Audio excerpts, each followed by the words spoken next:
Woohoo! Hey, good morning. It's Conservative Cat on Cities 92.9, the news and talk of Bloomington Normal. So do appreciate you tuning in each and every single morning. We've got so much to get to this morning because in the 7 o'clock hour, we have a very special guest. He's running in District 5 for the McLean County Board. His name is Chad Burke. He's going to be joining me here at about 7 o'clock. We're going to discuss all kinds of things. He actually went to North Carolina, saw the destruction from the Hurricane Helene, and how that destroyed so many people's lives. He went down there in efforts to try to help those people. So we're going to be chatting with him a little bit in the 7 o'clock hour about that. Plus, I wanted to talk about the Illinois Farm Bureau endorsing Sharon Chung over Desi Anderson. They also endorsed Chad Burke's opponent instead of Chad Burke, who is the Democrat, right? Which doesn't make a whole lot of sense to me. Why would the Illinois Farm Bureau do something like that? And then also, I want to talk about McLean County officials proposing the $137 million budget for fiscal year 2025. Chad Burke says, hey, that's actually going to cause your taxes to increase. And he's going to break that down for us here on Conservative Cat in the 7 o'clock hour. But first, let's talk some national news. Barack Obama berating. He berates black men over what he claims is their only reason for not supporting Kamala Harris. Can you guess what it is? It's that she's a woman. Okay, he berates them. He insults black men and says that the only reason why they're not supporting Kamala Harris is simply because she's a woman, which is not true. Black people aren't supporting her because she's inauthentic and her policies suck. And the unemployment is skyrocketing, and foreign nationals, illegal immigrants, are getting all the jobs, and they're just government sector jobs. Black men, white men don't want to work in government sector jobs. They don't like that foreign nationals are taking their jobs away. So we're going to be chatting about that. Barack Obama berating black men. Also want to talk about Scott Jennings. He's on CNN calling out the Democrats for caring more about trans women rather than trans women, so like men who dress up as women. Democrats care more about those people than they do actual dudes. So Scott Jennings calls out the Democrats here and actually comes out and says, look, you can do all the cosplaying you want, Tim Walz. You can do all the cringy videos you want, Gretchen Whitmer and Governor J.B. Pritzker. It's not going to make us like Kamala Harris. It's not going to save Kamala Harris's campaign. And Scott Jennings just calls them all out. So I also want to get to Bill Clinton. He was at a campaign event for Kamala Harris, but I think he accidentally makes the case against Kamala Harris here because he talks about Laken Riley. You guys know who Laken Riley is. She'd be alive today if we had a border that was properly secured and that there was a vetting process. Okay, and Bill Clinton says she'd be alive today had that been the case, if there was a properly secured border with a vetting process. So he accidentally makes the case for Trump at this campaign stop, which I think is really funny. So if people are hesitant to vote for your preferred candidate, wouldn't the worst thing that you could do would be to insult them? That's what I think, that the worst thing you could do is insult them further. So if they're already hesitant to vote for Kamala Harris, Brock, you probably shouldn't further insult them. According to Barack Obama, this is a winning campaign strategy where you insult your hesitant voters. So Barack Obama claimed that Kamala Harris, she grew up just like the brothers, and gosh, these people couldn't be more racist if they tried. Okay, so he says, oh, she grew up just like the brothers, and she had to work harder just like them. However, in the same breath, he went on this rant. And it was a hate-filled rant, and it was a racist rant, and it was a sexist rant, and he criticized black men not voting for Kamala Harris because she's a woman. Let's take a listen to this clip. Here we go. Oh, hold on. Let me fix this. This is Barack Obama. He was at some sort of campaign stop. Let's take a listen. Here we go. is that we have not yet seen the same kinds of energy and turnout in all quarters of our neighborhoods and communities as we saw when I was running. Now, I also want to say that that seems to be more pronounced with the brothers. So if you don't mind, just for a second, I'm going to speak to y'all directly and say that when you have a choice that is this clear, when on the one hand you have somebody who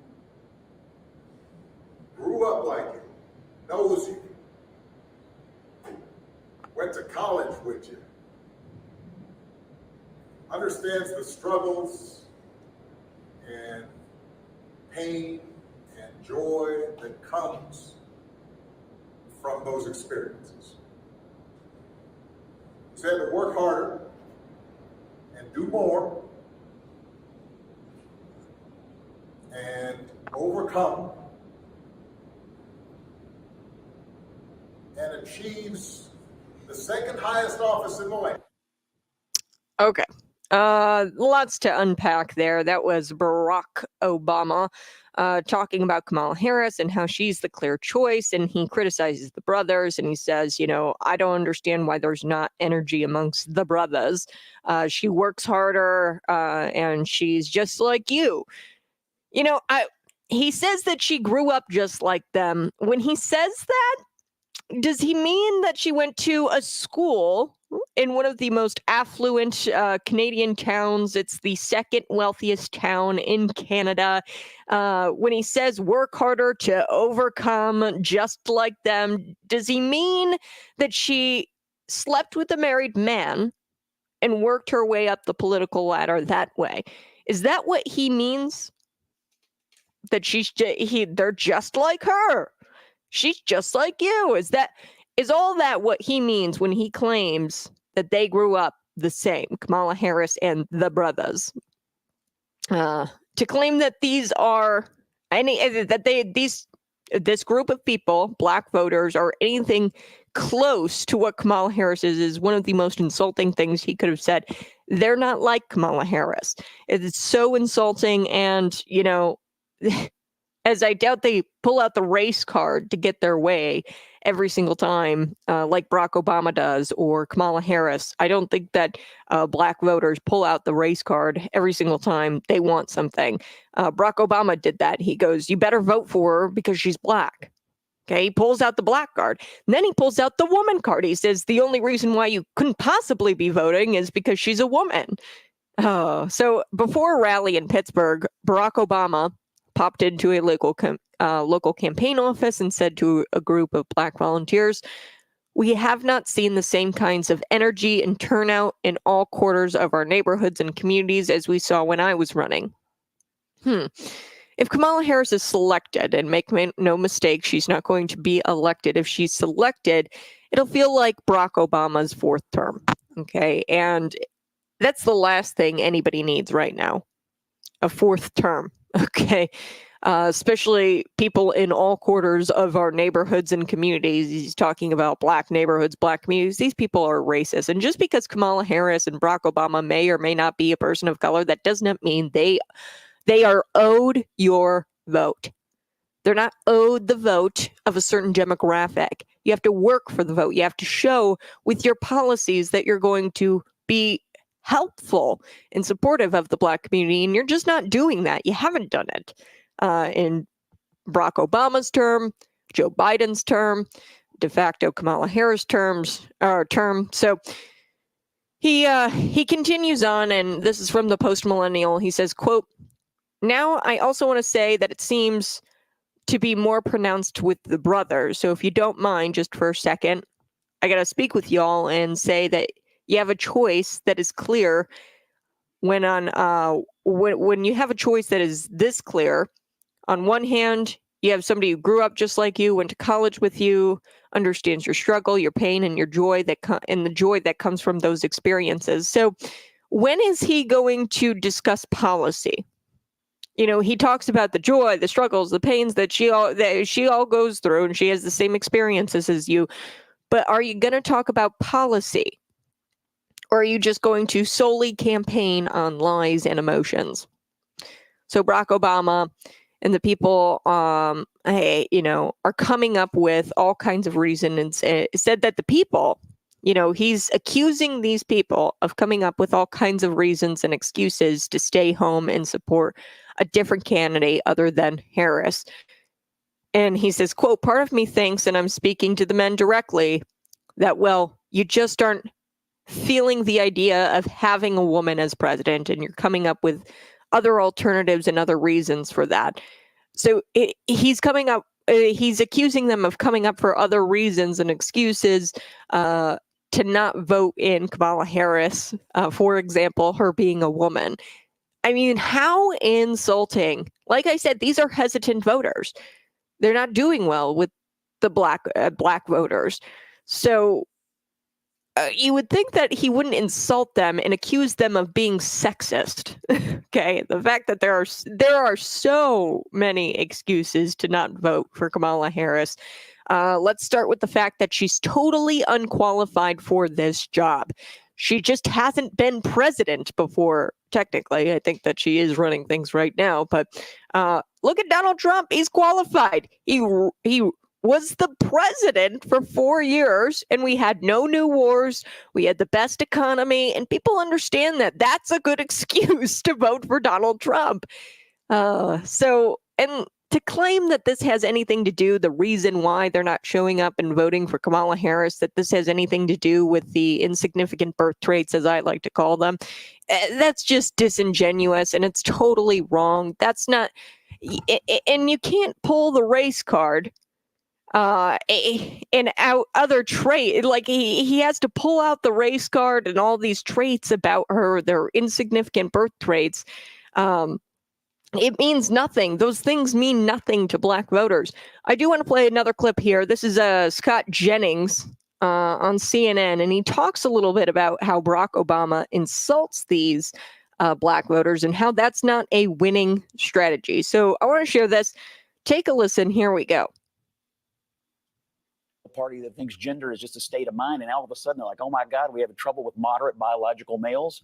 I mean, who is surprised about this? Yeah, I think Democratic Party elites like Obama and like others have been viciously attacking Donald Trump since 2016. And everything they've said about him is what they have always said about him. And I don't think it's particularly effective right now. I think their problem isn't attacking Trump. Their problem is finding reasons to give people to support Kamala Harris. This stop he made in this plea he's making to African-American men. I mean, he said today he insulted them. I mean, he, first of all, admits that they're not enthusiastic about her. He said, you just aren't feeling the idea of having a woman as president, and you're coming up with other alternatives and reasons for that. And I think one thing we've seen about Democrats over the years is that when they can't convince you to do something, they begin to insult you. Obama specifically, when he was having trouble with rural voters in Pennsylvania, go back all the way into his campaigns, he insulted them about their culture and values. I don't think it's helpful to insult a group of people who are already not enthusiastic about your campaign, but I think that's what he did today. The story tonight is they're struggling with men. Obama's insulting men, and they're out saying, well, let's fix it by sending Tim Walz out and hiring Mitt Romney. It's crazy to me. I'm sorry. This is not a campaign strategy to name Mitt Romney the Secretary of State. Are you agreeing? I don't This is a suggestion in a report. Exactly. I don't think we should force any candidate to name who their cabinet is prior to even winning. I think they should be out there talking to voters. I totally agree with that. See? Wow. Yeah. So he sums it up perfectly. Scott Jennings, he says, when Democrats can't convince you to support them, they just turn around and insult you. And he says insulting people who are already not enthusiastic about your campaign, that's probably not a winning strategy. I think that goes without saying, but really, it's the only thing left for them at this point. They have to lie, and insult you. That's all they've got left, because the lies have just taken over, and all they've got left is to, insult you. So they lie about Donald Trump, and then they insult him, or they tried to cheat, and then they steal the election from him by unfairly prosecuting him. So I've got to take a quick break, but you're listening to Conservative Cat. We're going to be right back. It's Cities 92.9. Text me at 309-451-9299.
Woohoo! Hey, good morning. It's Conservative Cat on Cities 92.9, the news and talk of Bloomington Normal. Coming up, we will be discussing a little bit about Bill Clinton stopping at this campaign stop for Kamala Harris, and he accidentally starts campaigning for Donald Trump. Yes, when he starts talking about Laken Riley and how she'd be alive today if there was a border and if it was properly secured and if there was a vetting process for illegal immigrants, for immigrants in this country. And he accidentally starts making the case for Donald Trump at this campaign stop for Kamala Harris. These people just need to zip.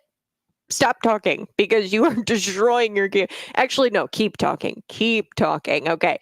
Before we took the break, I was telling you a little bit about Barack Obama berating black voters. He basically said, you're black and you got to vote blue no matter who. And, or else you hate women. That's what he said. He goes, specifically black men. I don't know what your problem is. He says, quote, I'm going to quote him here. Part of me thinks, and I'm speaking directly to the men here, that you aren't feeling the idea of having a woman as president. What? So basically you said you got to vote blue no matter who it is. Otherwise, I'm going to accuse you of being a sexist and accuse you of hating women. That's really what he said there. And it's extremely telling, as they have zero chance of winning if they run on the issues. Okay, they're not running on the issues because they won't win. But they're also running on these vibes, joy, her experiences, and how they're the same that of black voters, which is not true. And everybody can see through that. She slept with a married man. And just Americans in general, not even just black voters, they don't look at that and say, yes, that aligns with my experiences.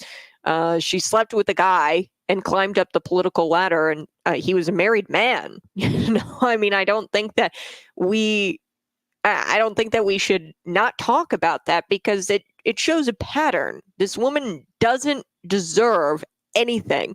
That she hasn't worked for anything, and people are out there claiming that she works hard. That's not true. She didn't even work hard to get the nomination. She didn't run in a primary. She didn't gain 14 million votes like Joe Biden did. She continues to not work hard and not work for what she's got. And she doesn't understand the struggles, the pain, and the joys of the American experience. She's not even really, I mean, I don't want to say she's not American. She grew up in Canada. Most of her life, she lived in Canada. So I don't even know how you can say, oh, she has the American experience behind her.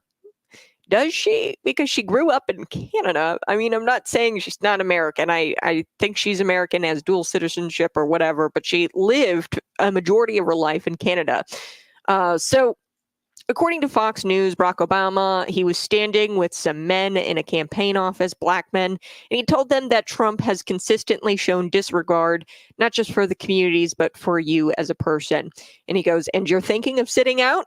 You're thinking of sitting out, black men? Oh, gosh, this is just terrible. And we all know Democrats believe that if you don't vote some type of way, you lose your black card, as Joe Biden said. If you ain't voting for me, you ain't black, right? That's what he said. The content of your skin has nothing to do with the way you vote at the ballot box. For most people, the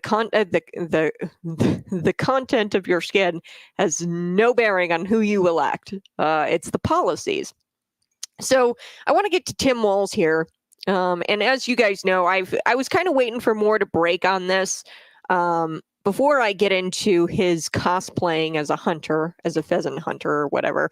I want to get into Tim Walz and who he is as a person. So he and Gwen resigned from the same school district at around the same time. Okay, it's because they were looking at getting fired for taking a minor child, 14 years old, to a concert, Indigo Girls concert. I don't know what that is, but they also took him to a gay bar. Okay, so there was a journalist, and he's on Twitter, and he started unpacking this and doing some digging back in August. And I find it interesting because Gwen got out there with the New York Times, and they did a puff piece about this incident. about how, because there's receipts that they stayed the night all together in a hotel room. They also went to this concert. They also went to a gay bar. The 6-1, they voted for Tim Walz, or they were going to vote 6-1 to oust Tim Walz and fire him, but he resigned before that vote, I think, took place. There's a lot of information out there. I don't know exactly what's true, what's not, because you've got Gwen, as this journalist was trying to get all the receipts and break the story. You've got Gwen out there. She must have caught wind that he was digging up this story. She did a puff piece in the New York Times before this thing could break, and now the narrative is all confusing. And they said, oh, he's part of the club, the Gay Straight Alliance Club, and we were mentoring him, this young boy, 14 years old. The facts are this. Here's what we know. Tim Walz and Gwen, they took him to a concert at the age of 14 by himself. They also took him to a gay bar and stayed the night at a hotel. That's grooming. Okay, that is grooming, and I don't care what people say. There is no instance where a teacher should be taking a child, 1, to a bar, number 2, to a gay bar, number 3, to a concert and staying the night in a hotel somewhere at the age of 14. Okay, and the reason why it was going to go before the school board and Tim Walz was going to be ousted by the school board was because the parents waged a complaint. Okay, I think he resigned around the same time. He and Gwen resigned from the district at the same time because they knew that this was going to come crashing down on them. So now I want to get to Tim Walz and his pathetic attempt to try to get half of the country, men, to vote for Kamala. And he pretended to go pheasant hunting, okay? And all the cosplay in the world is not going to save Kamala Harris's campaign. Now, I will say this is probably their best attempt to try to appeal to male voters. The male voters, they've spent years trash talking and saying they're a part of the patriarchy or whatever, this invisible patriarchy, right? Scott Jennings called out the Democrats. And he said that they care more about trans women, so men pretending to be women, than they do actual dudes. So let's take a listen. Here we go. It was a rough week. I mean, her faves are down.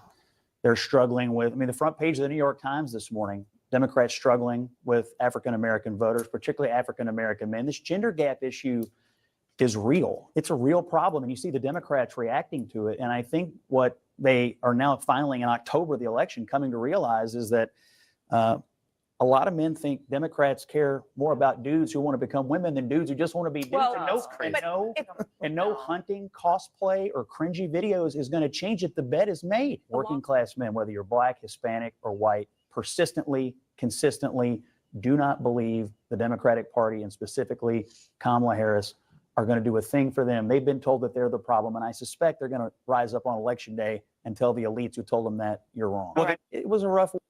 Wow. We're going to unpack that. He says, quote, a lot of men think Democrats care about dudes who want to become women rather than just dudes who want to be dudes. No amount of hunting cosplay or the cringy videos, Gretchen Whitmer, JB, I'm looking at you. No amount of hunting cosplay videos or cringy videos is going to change that men think that Democrats care more about trans women, so-called trans women. The bed is made. And it turns out when you blame people for this invisible patriarchy and you try to pander to them, you end up not getting those moderate voters. You've spent several years telling them that they are part of the patriarchy, this invisible patriarchy. You told men that they're the problem over and over and over again, and that they're to blame for everything. And I mean, what did you think was going to happen? Of course you've lost the male vote. And I'm sorry, Tim Walz, this was a fake pheasant hunt. They added gun sounds to the video. It's been debunked. This video was altered to where they added gun sounds. He didn't even fire the gun off, this Beretta that he was loading, and it was just cringy to even watch him load the thing. So I do have to take a quick break. You're listening to Conservative Cat. We'll be right back.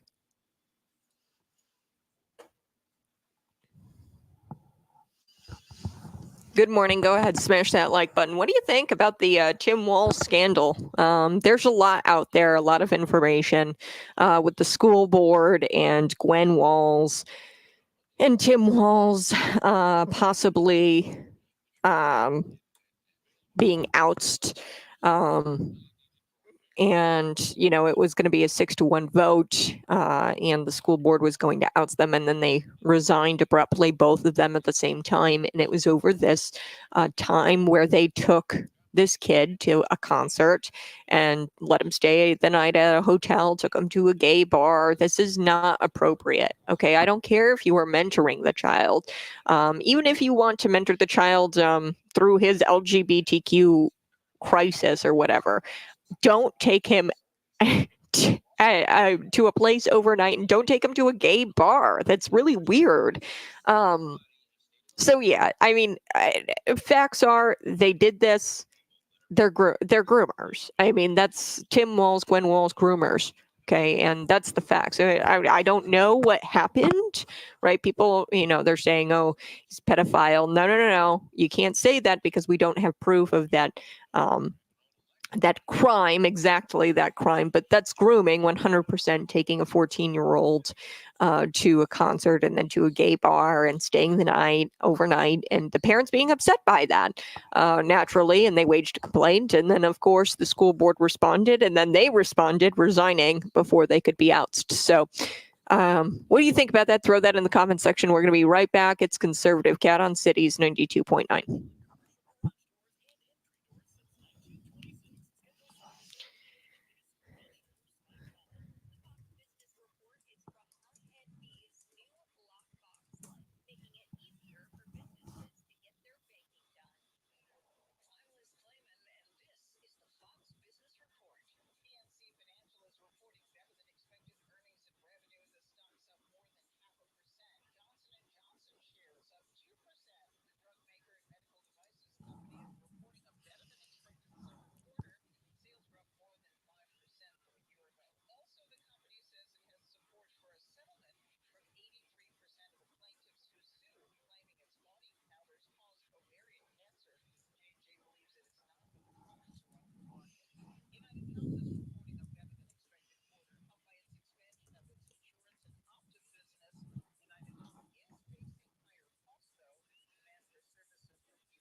Woo! Hey, good morning. It's Conservative Cat on Cities 92.9, the news and talk of Bloomington Normal. So do appreciate you tuning in each and every single day.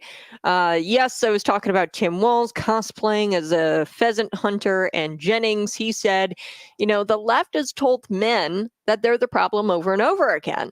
And when you blame everything on people who had nothing to do with it, okay, that's when that does not win them over. Okay, telling men that they're the problem over and over again, that's never going to win them over. So while it's pathetic and cringy that Walz wants to pretend he hunts as much as Donald Trump plays golf, it's also pathetic and cringe that they think that this is going to win those very same people over who they mocked for years and they ridiculed for years, and they didn't deserve it. Okay, men didn't deserve that they're a part of this invisible patriarchy. And how are those attempts going? Not very well, because you can see on the video, he made a professional video and he posted it, which was shocking. It was a professional video where they made it look like he took a shot with his gun, but he definitely did not shoot that gun.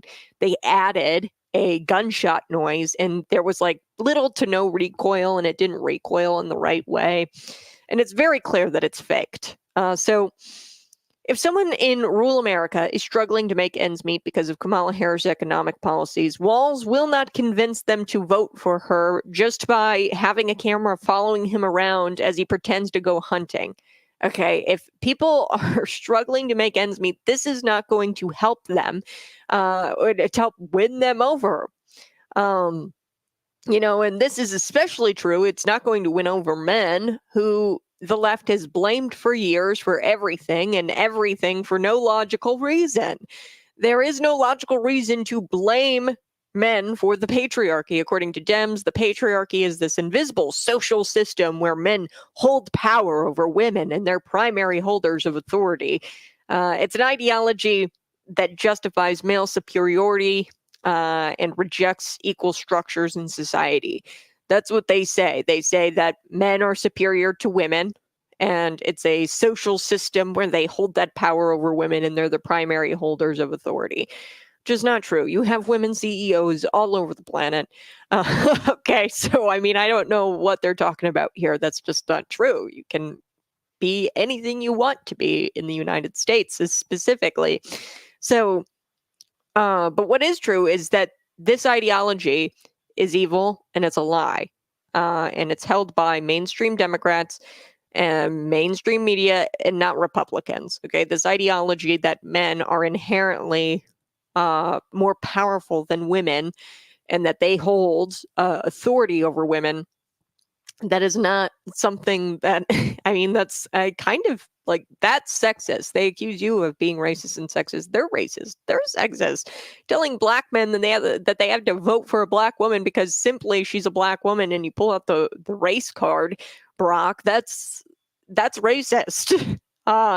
So why would men vote for somebody that promotes the belief that male superiority is everything that's wrong with this country? Why would they cast their ballot for a party that wants to destroy everything masculine and uplift trans women or men who are pretending to be women as if they're actual dudes? They uplift these dudes who are pretending to be women more than the dudes who just want to be dudes. Okay, and they're trying to attack everything masculine. So this is a clip. This is, of course, J.D. Vance. I've got to share this clip with you here, but I've got to take a quick break. This is J.D. Vance, and he's playing a video game. It's a hunting video game, and that is more impressive than Tim Walz's pheasant hunt or fake pheasant hunt. I'll be right back. It's Conservative Cat.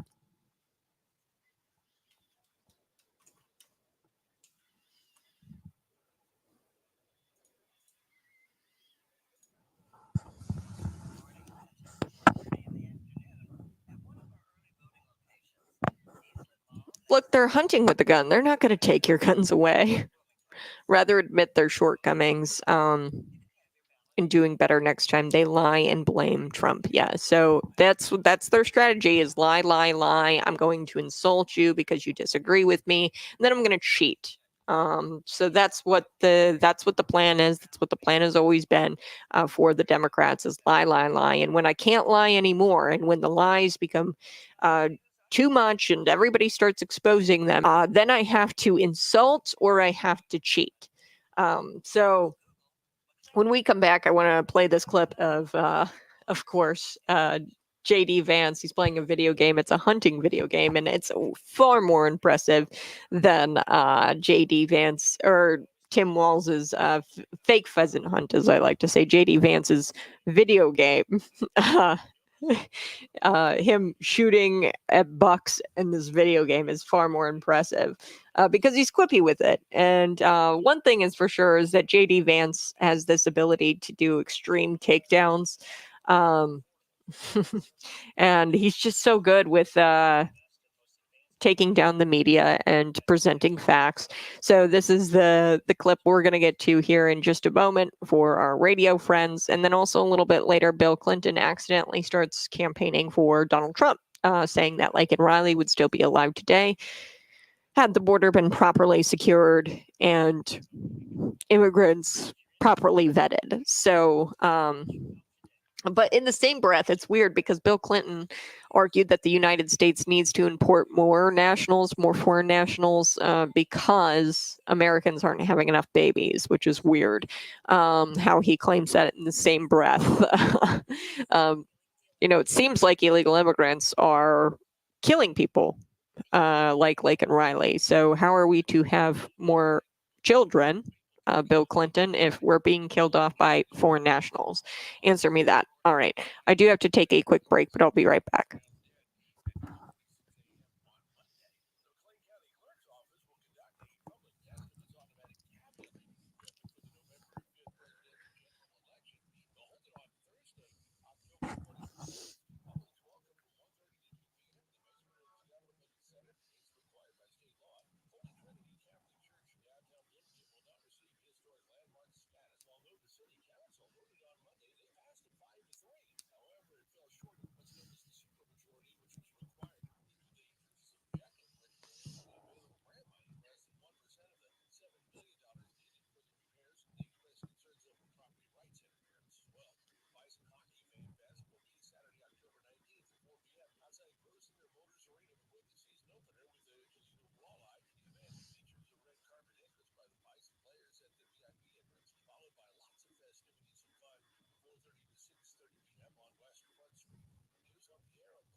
Woohoo! Hey, good morning. It's Conservative Cat on Cities 92.9, the news and talk of Bloomington Normal. Let's get right into it. This is far more impressive.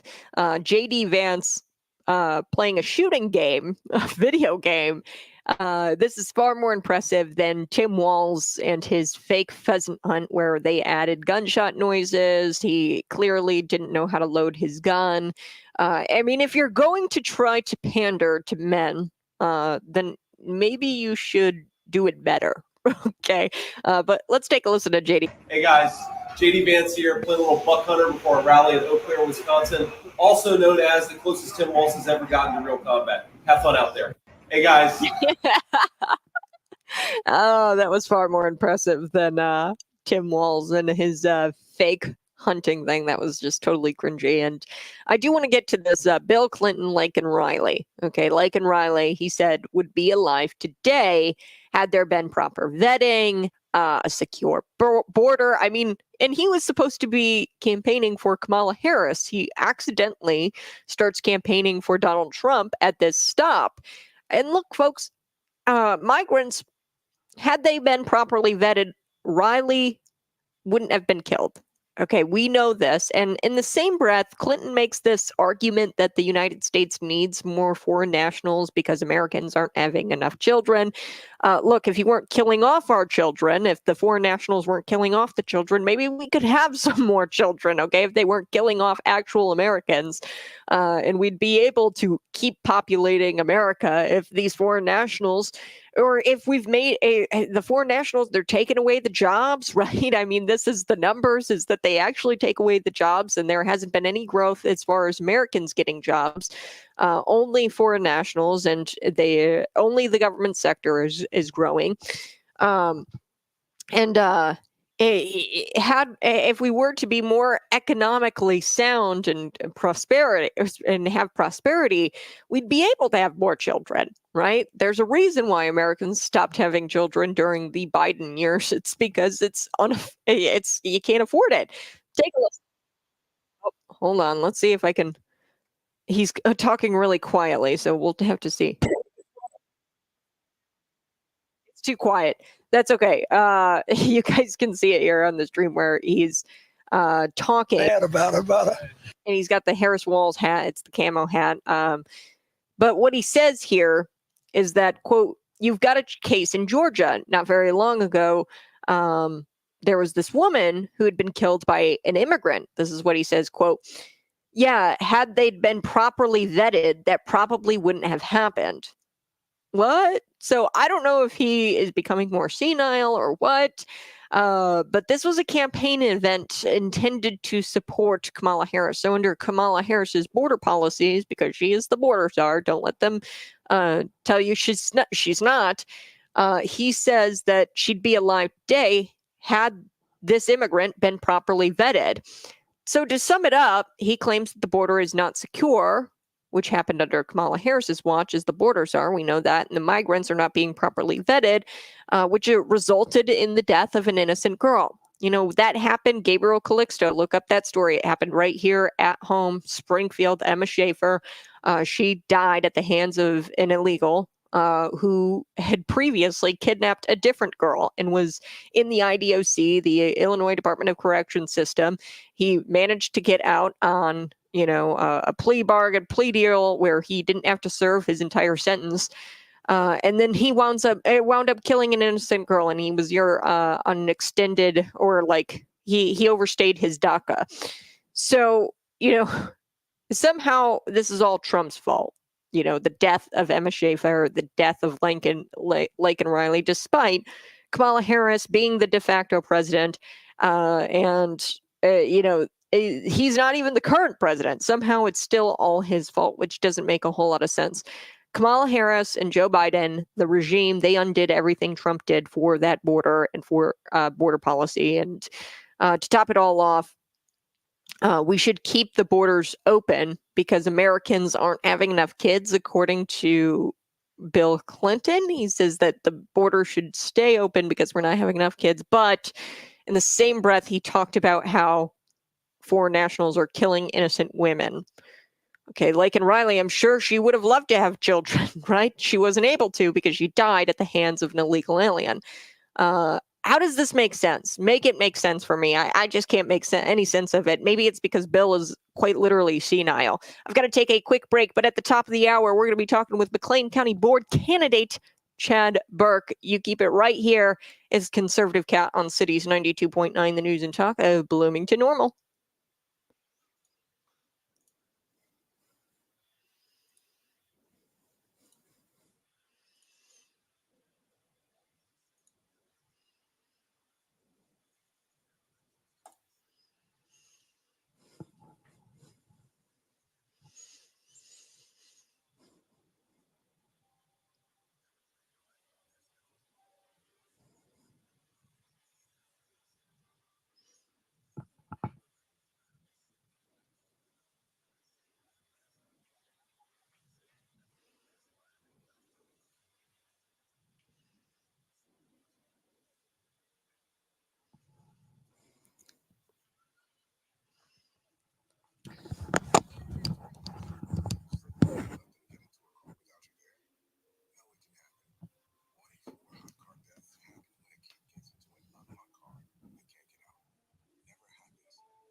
Farmers feed us, but who feeds them? We do. Cities 92.9 and our friends at Lincoln Precision in El Paso, Compier Financial in Pontiac, Cornbell Energy, and in Lexington, the good guys at Barker Chevy and Country Financial agent Mike Rich. This harvest season, we're going to be delivering freaky fast Jimmy Johnson. Radio News starts now with Fox Radio News on Cities 92.9. WRVW Colfax, Bloomington, Normal. It's 7 o'clock.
The news is brought to you by me, Ryan Scripswell. So wait until they trip and fall on sucking concrete before they call me. So call me before that happens, and I'll level with you on how to fix them. McLean County Coroner Dr. Kathleen Yoder reported the 20-year-old Maya Butzman of Maple Park, Illinois, died from multiple blunt injuries following a single vehicle accident on northbound I-39 near Hudson Sunday. She was pronounced dead a.m. at Carl Roman Medical Center. The bribery and racketeering trial of former Illinois House Speaker Michael Madigan is set to resume today with more questioning of potential jurors. Prosecutors and defense attorneys spent 3 days interviewing prospective jurors last week. Timothy Davis, assistant professor of public law and political science at Bradley University, says it is not surprising that several people spent more than 30 minutes answering questions. I mean, to have 11 jurors already selected in a week actually really isn't that bad. So they'll be looking at the last one and then alternates this week. Davis says Judge John Robert Blakely is not rushing the process. 2 different defense teams also asking questions adds to the timing of it. But interestingly, the judge seemed to be okay with them taking their time and building rapport with the jurors in the questioning. Madigan is facing 23 federal counts of corruption. I'm Jim Talamonte. News on the air on the web, on your app, and on Alexa. I'm Tom Davis. Here's the Bloomington Normal forecast on Cities 92.9. There's a slight chance of showers this morning. Otherwise, it's going to be mostly sunny with a high near 55. Mostly clear with frost and a freeze warning tonight, low 31. Frost to start the day Wednesday, then sunny with a high of 57. Thursday, sunny with a high near 65. You're never more than 20 minutes away from the latest Central Illinois weather forecast, guaranteed. Rain, shine, or snow, it's your dependable weather on Cities 92.9. From the Johns in Lexington studio. Avoid your car's warranty by using junkyard or imitation parts. After an accident, bring your car in to John's in Lexington. Cities 92.9.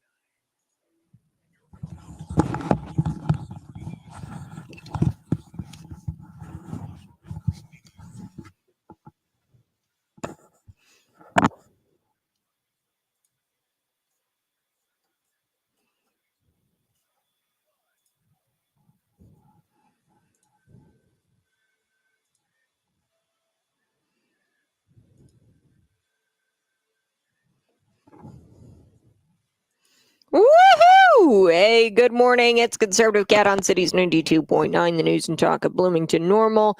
I know I promised Chad he might be coming a little bit later in the show, but we'll see. Technical difficulties, but I do have a few things that I want to get through here in the 7 o'clock hour. Before I took the break, I was telling you a little bit about Bill Clinton. Like I said, I don't know if he's going senile or what. It's not exactly clear how Clinton was supposed to convince voters to vote for Kamala Harris while he demanded that Americans be replaced by importing foreign nationals, but he said what he said. I mean, he said that we still should have open borders despite Laken Riley dying at the hands of an illegal immigrant who was not properly vetted. He said that, and in the same breath, he said, oh, but we should continue having open borders because Americans aren't having children. Maybe they don't feel safe enough to have children, and that you've got illegal aliens killing innocent women. Okay, maybe Americans don't feel like that's safe enough to have children. Maybe they feel like it's not fiscally possible to have children because you've made it to where we're living in complete squalor. Okay, where we've got you can't even afford to pay for groceries. You can't afford school supplies. So it's not exactly clear how Clinton was supposed to convince these voters to vote for Kamala Harris. But I don't think he convinced. In fact, I think that he was actually accidentally supporting Donald Trump in saying that, Laken Riley would be alive today had it not been for the improperly vetted and not vetted illegal alien that crossed the border. So I want to get to J.D. Vance. J.D. Vance completely destroys this reporter on ABC News. I don't even really want to call her a reporter. I like to call them journalismers because they're not people of integrity. It's a wonder. I mean, when these things happen, I wonder why they keep inviting him on the shows, on these Saturday shows, because these shows, they exist for the narrative. Right? They exist for the narrative. The Democrat strategists, they email them the talking points and email them what they're supposed to say. And Vance, he's destroying this narrative every single time he makes an appearance. And he makes these journalismers look stupid. He makes them look ridiculous in the process. So I almost feel bad for them. But then I remember they're part of the media, and the media is the enemy of the people. So I'm like, screw them. Good job, JD Vance. So the other day he was on with Martha Raddatz. I think I'm saying that correctly. I don't really care. She's an ABC journalismer, and the narrative was about illegal immigration, right? Trump had gone to Aurora, Colorado, to point out that illegal migrants had taken over this apartment complex and apartment buildings. Because here's the, Trump did that because here's the key, and here's why he did that. Okay, it's because they're going to Colorado and they're breaking into these apartment buildings and they're taking them. Okay, they're taking over these apartment buildings. That's why Donald Trump did this. Even though Colorado officials are more upset about Americans posting about the problem and posting videos about how these Venezuelan gangs have taken over these apartment buildings, they seem to take issue that you're bringing light to the issue, the Colorado officials, that Americans are bringing light to the issue. And the apartment complex owners, the real estate company, the people who own that complex, have come out and they've said, hey, this is happening. And they post videos, they post security camera footage of them, the Venezuelan migrants, taking over and beating people up. Residents up. So Martha claimed that Trump was pushing misinformation, okay, because it's only a handful of apartments. It's only a handful of complexes. And, this is how it went down on Martha's show here. Let's take a listen. Here we go. The incidents were limited to a handful of apartment complexes, and the mayor said our dedicated police officers have acted on those concerns. A handful of problems. Only, Martha, do you hear yourself? Only a handful of apartment complexes in America were taken over by Venezuelan gangs, and Donald Trump is the problem and not Kamala Harris's open border. Americans are so fed up with what's going on, and they have every right to be. And I really find this exchange, Martha, sort of interesting because you seem to be more focused with nitpicking everything that Donald Trump has said rather than acknowledging that apartment complexes in the United States of America are being taken over by violent gangs. I worry so much more about that problem than anything else here. We've got to get American communities in a safe space again.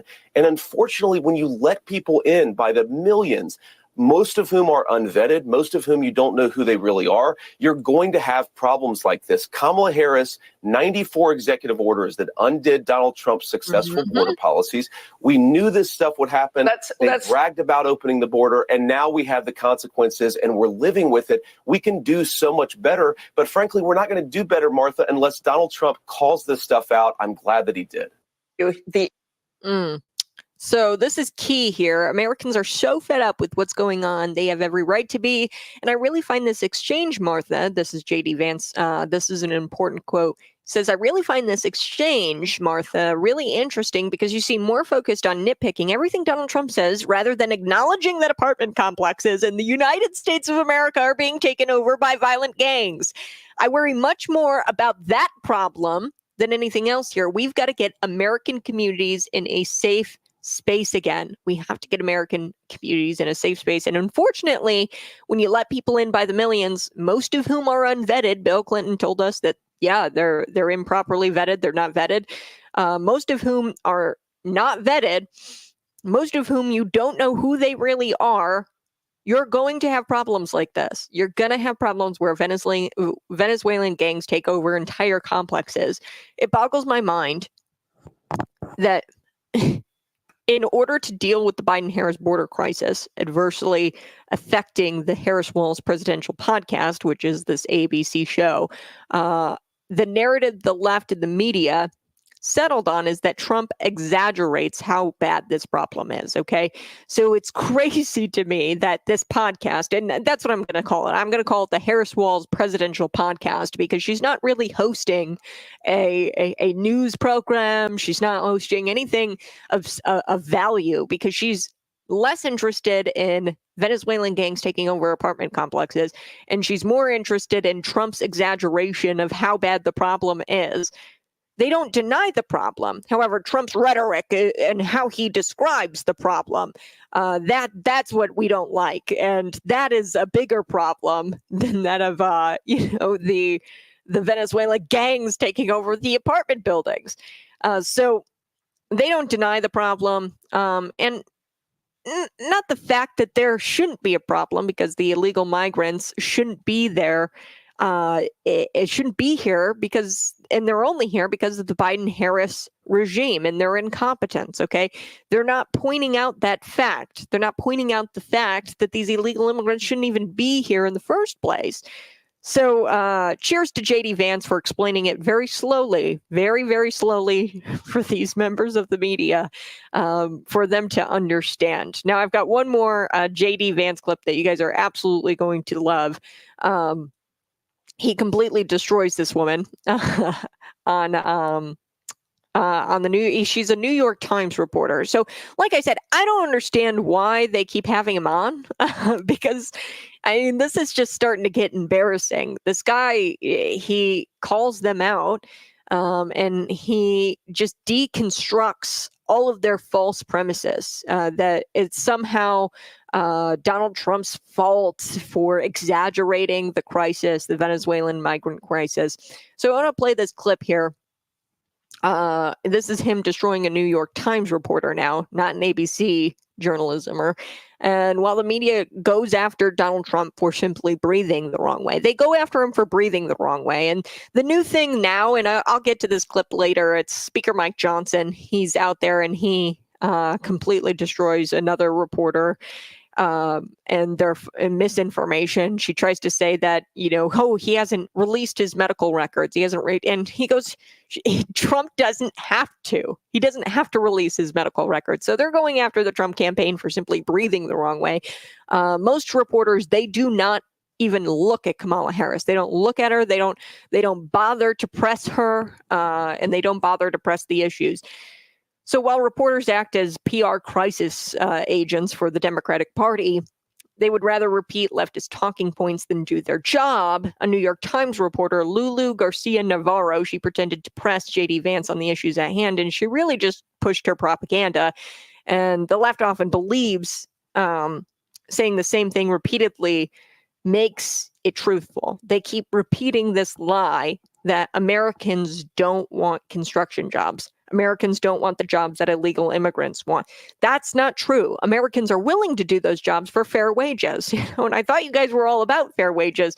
But they repeat this lie that Americans don't want these jobs. And they repeat it, and somehow in their deranged minds, they think if they repeat it enough, it'll make it true. Unclear if that's why it's so easy for Vance to flip the script on these journalismers. It's because they're such lies, and they just repeat it, and they think that it'll make them true. You would think that they do a little bit of homework, for these lies, and try to at least present some messed up numbers or something that validates this lie. But no, they just continuously repeat the lie. And I think it's easy for JD Vance because they have nothing except the repetition of the lie. So he exposes the truth here, and he shoots her down when she starts claiming that illegal immigrants' poverty wages is the compassionate thing to do. She says, "Oh, it's the Americans don't want these jobs, and it's compassionate for us to give them to illegal immigrants for poverty wages." I mean, that's what's going on. The illegal immigrant community, they're paid poverty wages in these jobs, and that's not compassionate for anyone. That's not good for the American people, and it's not good for the illegal immigrants. So let's take a listen here. There is a housing crisis, is that not enough houses have been built. And that we have 25 million people who shouldn't be here. Well, I mean, this is the thing. I think it's both. I know you do. I don't think that many people who look into this agree with you, but about a third of the construction workforce in this country is Hispanic. Of those, a large proportion are undocumented. So how do you propose to build all the housing necessary that we need in this country by removing all the people who are working in construction? Well, I think it's a fair question, because we know that back in the 1960s when we had very low levels of illegal immigration, Boom. Americans didn't buy houses. There They you didn't go. build houses. But of course they did. And I'm being sarcastic, of course, in service of a point, Lulu, the assumption that because a large number of home builders now are using undocumented labor, that's the only way to build homes. I think, again, The country is betrays much a bigger. fundamental The need is much bigger. I mean, I'm not arguing in favor of illegal immigration. I'm asking how you would deal with the knock-on effect of your proposal to remove millions of people who work in a critical part of the economy. Well, I think that what you would do is you would take, let's say, for example, the 7 million prime age men who have dropped out of the labor force. And you have a smaller number of women, but still millions of women prime age who have dropped out of the labor force. You absolutely could re-engage folks into the American labor market. This is, I think, To work in construction? Of course you could. I mean, the unemployment rate is 4.1%. But Most the people who unemployment rate, Lulu, this To work in construction? Go on, my brother, he is a residential construction worker, okay, and he loves his job. He works for a great company that pays fair wages. It's a good paying job. It could always be more, right? But he gets paid a livable wage. Of course, Americans want construction jobs. I think most men have worked construction jobs at some point in their life, and to sit here and say, Americans, construction jobs, this shows you how out of touch this reporter is. So let's take a listen. But most people who don't work can't work in the regular economy. They're in the military, they're parents, they're sick, they're old. They might not want to work in construction. The unemployment rate does not count labor force participation dropouts. And again, this is one of the really deranged things that I think illegal immigration does to our society, is it gets us in a mindset of saying we can only build houses with illegal immigrants when we have 7 million, just men, not even women, just men who have completely dropped out of the labor force. People say, well, Americans won't do those jobs.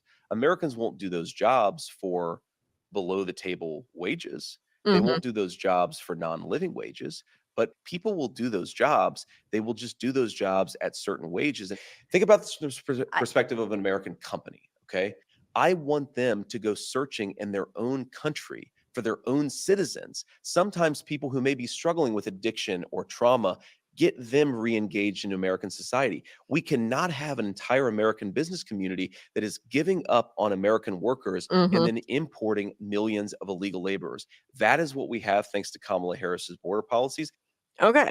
So how about we start paying Americans fair wage for those jobs rather than reserving those jobs for cheap labor? Seems pretty simple to me. Also, all of a sudden, the left is in favor of not paying a livable wage to these illegal immigrants when it comes to paying these undocumented Hispanic workers under the table with poverty wages. All of a sudden, they're totally cool with, not paying a livable wage.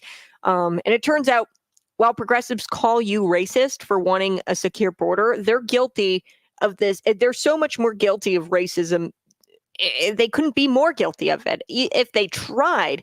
She stressed, quote, that she was not arguing in favor of illegal immigration, but merely wanted to gauge how Vance would solve the potential blow to the housing construction sector of the immigration policies.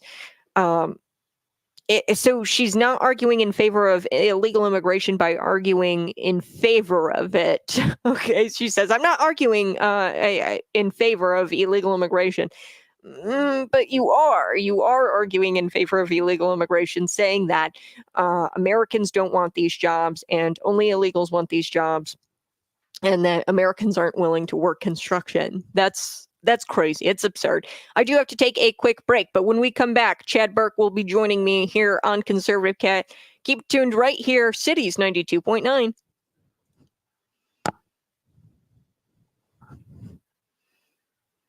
Good morning, friends. Thanks so much for tuning in. I so do appreciate it. We're going to add Chad here to the stage. Hopefully, we can get this up and rolling. Okay, let's go here. All right, we're moving boxes around, but Chad, welcome to the show. I want to make sure I can hear you. Can you hear me? I can hear you. Can you hear me okay, Kat? I sure can, Chad. Thanks so much. I know it took a while to get us up here and rolling, but we have got so much to get to. So I'm so excited for you to be on the program. Tell us a little bit about you and your run for McLean County Board. Yeah. Well, Great. Thanks for having me, Kat. Had a few technical issues today. Sorry about that.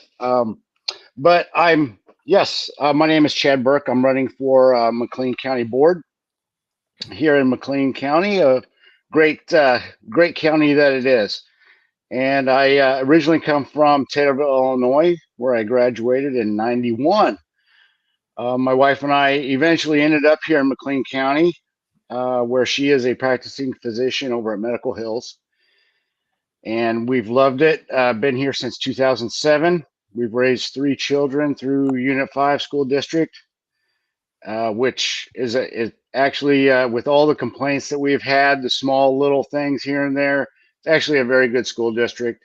Our children have thrived here, and the things that I've been involved in with the school district, going to the board meetings, the city council meetings, now the county board meetings, have been what has gotten me involved now running for McLean County. And I think that gives me, I'm giving the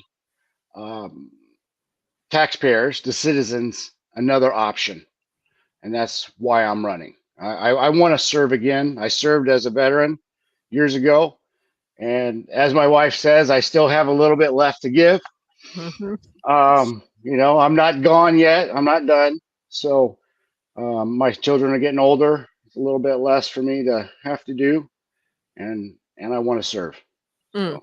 Well, Chet, we are going to take a quick break, but we're going to be back for the radio friends. And I love what you say here. I've got to serve. So for some odd reason, there's people out there who are current elected officials, and one just kind of comes to mind, Crystal Label. The other day I was watching, she was with Bernie Sanders. She posted something about being around Bernie Sanders, and she says, quote, "I love my job." This isn't a job. This isn't something you should love. This is something that you do kind of begrudgingly. You're like, oh man, I've got to go serve. It doesn't mean that you don't enjoy it and that there's not good parts, but to go out there and say things like, oh, I love my job. This isn't a job. This is you putting in the work and serving and giving back to a country that is great, right? And that you love. So I think there's too many people out there who say and claim that they're public servants, but really they're doing it as a career, and they're doing it because they enjoy it. They actually enjoy the clout or the fame or the prestige, I guess, of being a county board member. Okay. Yeah. Which is wild to think, but there are actual people out there who like it because it makes them popular. And it's like, what? I don't understand. This isn't a popularity contest. We left all that back in high school. Back in high school. We should be serving. You should be a public servant. This is something that you should be like, oh, well, I've got to, this is something I have to do. And it doesn't mean that you don't reap benefits of doing that, where, you feel good for giving back, right? That's all what service is. But this isn't something you get into, and it's not a job that you're supposed to get rich in, right? No, definitely not. Matter of fact, I have, for this campaign, it's kind of a very strange feeling, or a lesson I've learned. I thought it would not be as expensive as it is I don't know what the stipend is for serving on the board, and I'll probably just donate it to whatever organization I decide to. But spending as much money as I have, which has been in the thousands, in addition to what was donated to me, for that small stipend just seems so backwards. Mm-hmm.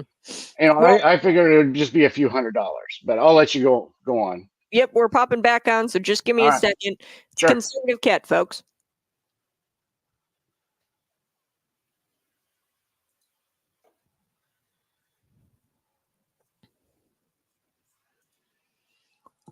Woo!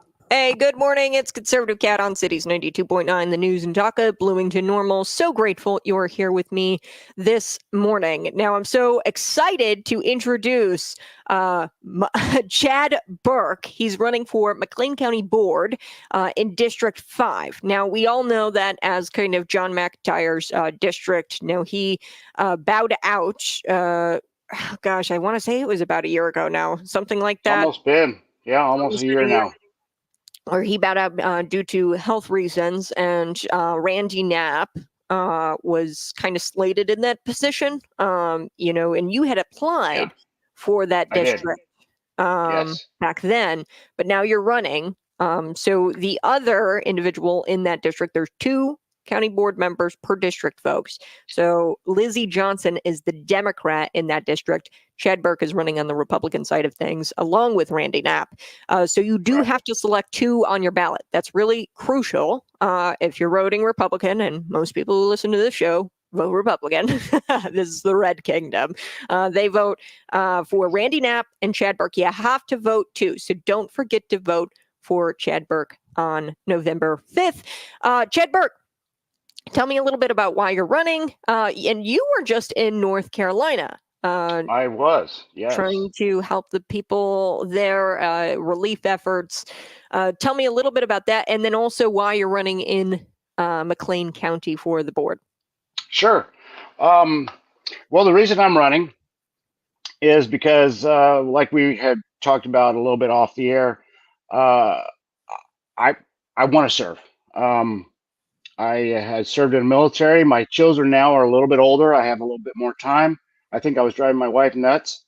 So she said, why don't you find something to do? And I've been going to a lot of the board meetings around town, the school board meeting, city council meetings. I've been writing various articles in Gun Save Life. I know you've seen my writings, comments online. And I wanted to do more to try to influence things. So a few people, influential people, I feel, said, hey, why don't you do something and run? And when John McIntyre's seat came open, unfortunately, I hated it that it came that way. They said, go and apply for that position. So having no knowledge of how that system worked, I went out for it. And it was eye-opening because the Sharks inspired you more to run. Just to comment on that really quickly, when Chad Burke applied, Lizzie Johnson, who is currently a county board member in that district, hesitantly, she really did. She did not want to ask this question of you. We've talked before about the trauma that you faced, being stabbed 15 times, and unfortunately, you had the normal police. Honestly, I say weaponized against you. In that you were treated like the perp. A judge completely said that you were not at fault at the end of the day because you were the stabbed. You were the victim. In my own front yard. In your own front yard. Okay, so if you guys want, we're not going to get into the whole story because I do want to get to your race. But it's archived on Conservative Cat. You guys can check out his entire story about how he was stabbed by a habitual stabber. Yes, he is actually. And then she had the cojones. Lizzie Johnson had the cojones to get out there and ask you about this, despite a judge saying, "Hey, this was not your fault. You were this was a disservice to you." Tell me about that a little bit. Sure. The process is that I go before the board and they're allowed to ask whatever questions they have about me and my character, my history, to get an idea of who I am. Apparently, that's the process. It's kind of like a job interview. In the military, we call it a board of review or a promotional board. So I've gone before similar things. So, but meanwhile, the weeks before that, I've contacted all of the Republicans, and they have the ability to contact me. because my information's out there, and some of them had, and we discussed my background and experiences. So it wasn't like she didn't have the ability to bring that matter before me, and I could have given her all of the information. I was happy to discuss it. Mm-hmm. She did not. Mm. She waited until that, haha, I got you moment that she wanted, but unfortunately, it wasn't what she got out of it, because I don't think she had the full information. She just wanted to put the arrest. Hey, you were arrested. Mm-hmm. Well, yeah, I was, but there was a lot more to the story. Actually, just a couple weeks ago, I had to go back to court and renew the order of protection, which was interesting because he actually showed up with him and his wife both. After 2 years, it seemed like just the other day, but it's been 2 years already. So, she whispered that question, and I had to ask her during the questioning, can you repeat that? Will you ask me I actually said, ask me the question, please, because she would not say it out loud. Oh no, she knew it was a cheap shot. Yes. It was a cheap shot, and it's disgusting. I mean, victim blaming essentially, and that's who currently sits and is in the incumbent's position on your county board, folks, in District 5. So you got to vote that out of there. Yeah, and they actually, after I left, they shut the doors, and there was some loud shouting going on in there about it, about how it is not appropriate. But apparently, she didn't break any rules, so. No, it is what it is. Yeah, I mean, she had the right to ask, I guess, but at the same time, people have to understand. I mean, when she says she's the compassionate one and that she's compassionate towards her constituents, you're a constituent of hers. You were applying to fill a position, and she treated a constituent like that. And that's very critical that people understand that's who is currently in that position when they get into the ballot boxes, that you have somebody who's representing that district, who's willing to be so incompassionate and ask a victim of a vicious stabbing and having him relive that traumatic event in an open forum. I mean, it doesn't get much more crazy than that. Yeah, and I did have to relive it. My adrenaline did, jump. It did cause a physical reaction. So I have to admit, my PTSD did kick in, and I had to control my breathing and all that. It was difficult. It wasn't a outlandish situation for me to have to relive, but it did cause a significant amount of stress in that moment. So yeah, she did cause me stress, a significant amount of stress by doing that way, especially in front of an audience where I couldn't, sit down and wipe the sweat off my forehead and be relaxed. Yeah, and I'm sorry you had to go through that. That is not representative of the constituency here or in District 5. I used to live in District 5, and I think that the folks in District 5 are not like that. No, they're not. They're great people. They're great people. So I do have to take a quick break. But when we come back, speaking about the great people of District 5, let's talk about your race. Let's talk about the Illinois Farm Bureau. Need to get to this. They didn't endorse you, which is weird. They also didn't endorse Desi Anderson, which was surprising. No, very sad. I've got some reasons, and I'm going to bounce. I want to hear them. I want to hear it. All right. There's a reason. But we'll be right back. It's Conservative Cat on Cities 92.9, the news and talk of Bloomington Normal.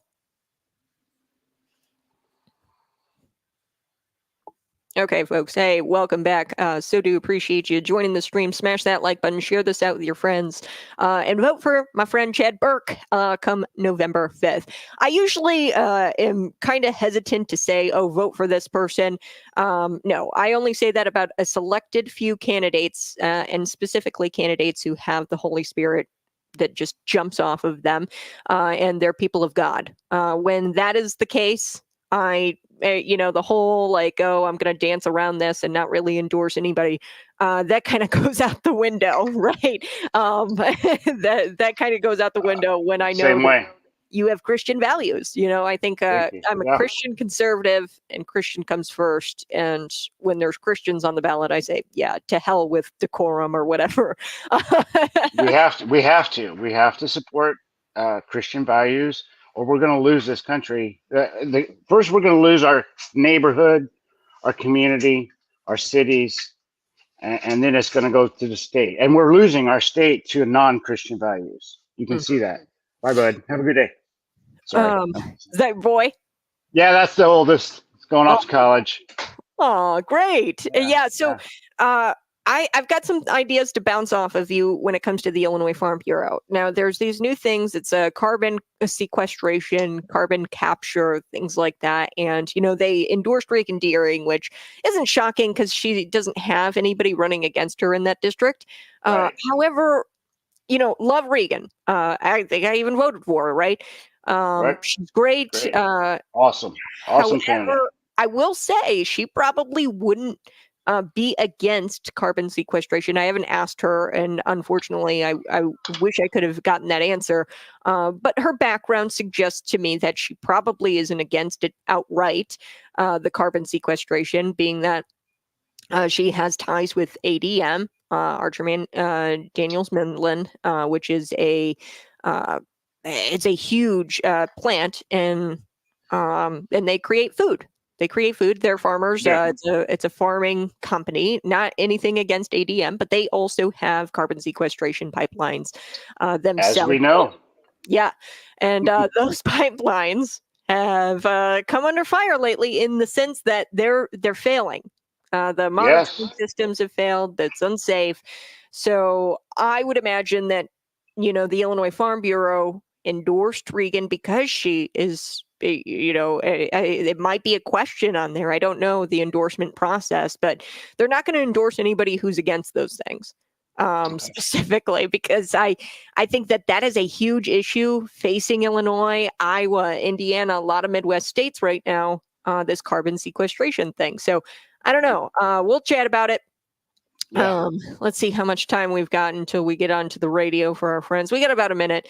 So just your reaction to the carbon sequestration, the pipelines, what are you hearing from your constituents? Are they concerned about that? Mildly. When I talk to any farmers, one farmer in particular, James Kelly, he lives right on Tawanda, right before the bridge over the interstate, coming into Ironwood.